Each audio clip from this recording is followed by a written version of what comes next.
안녕하세요. 강사 조부연입니다. 오늘은 지난 시간의 연장으로 경제교육을 일찍 시작해야 하는 이유에 대하여 알아보겠습니다. 제가 첫 교직에 발령받았을 때의 나이가 25세였습니다. 그때 같은 교무실의 선생님들 중 40대, 50대 선생님들이 계셨습니다. 그때의 그분들을 볼 때는 경력이 굉장히 많아 제가 감히 엄두도 못 낼 분들이라는 생각이 들었습니다. 나이 차이도 많이 나서 저에게는 그분들처럼 되는 날이 아주 오래 걸릴 일이라고 생각하였습니다. 그런데 어느샌가 30대가 되고 이제는 40대가 되었습니다. 정말 순식간에 시간이 흘러간 것입니다. 앞으로 교직 인생이 20년 남았다면 월급으로 240번 더 받으면 은퇴할 때가 다가옵니다.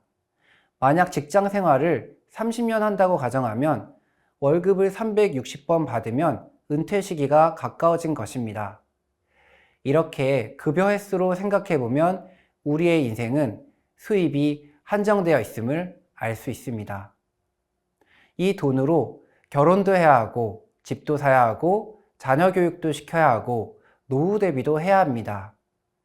물론 선생님들이야 공무원 연금으로 어느 정도의 노후는 보장되어 있습니다. 하지만 국민연금만 믿고 있는 일반 국민들은 생각보다 노후가 이렇게 빨리 다가오는 것에 대해 체감하지 못하고 있는 듯합니다. 가장 큰 이유는 사교육비와 부동산에 많은 자금이 묶여있기 때문입니다. 아이들을 먹이고 입히고 교육하다 보면 자신의 노후 준비를 생각할 겨를이 없어집니다. 특히 매달 나가는 사교육비는 노후 준비를 하지 못하게 하는 결정적인 요인입니다.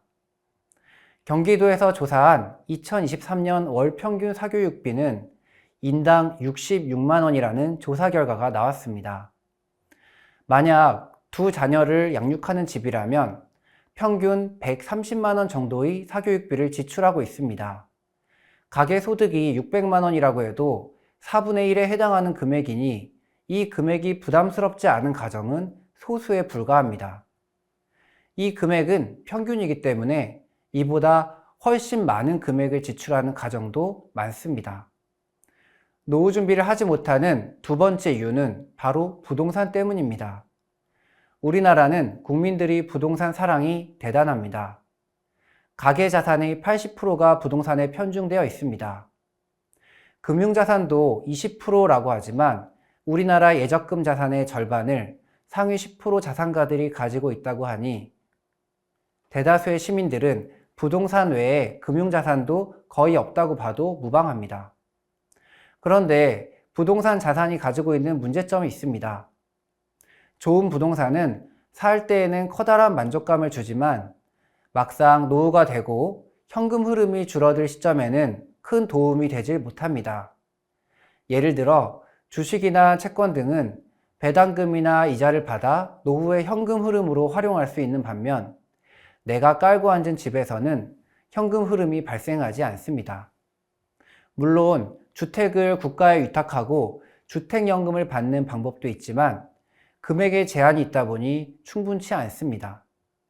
그러다 보니 가지고 있는 자산에 비해 노년에 현금이 없어 빈곤한 삶을 사는 노인이 늘어가고 있는 것입니다. 나이가 들수록 현금 흐름의 중요성이 커지는 데 반해 금융교육이 부족한 우리 부모님들 세대는 부동산 한 채만 가지고 있다 보니 노년의 생활이 힘들어지는 것입니다.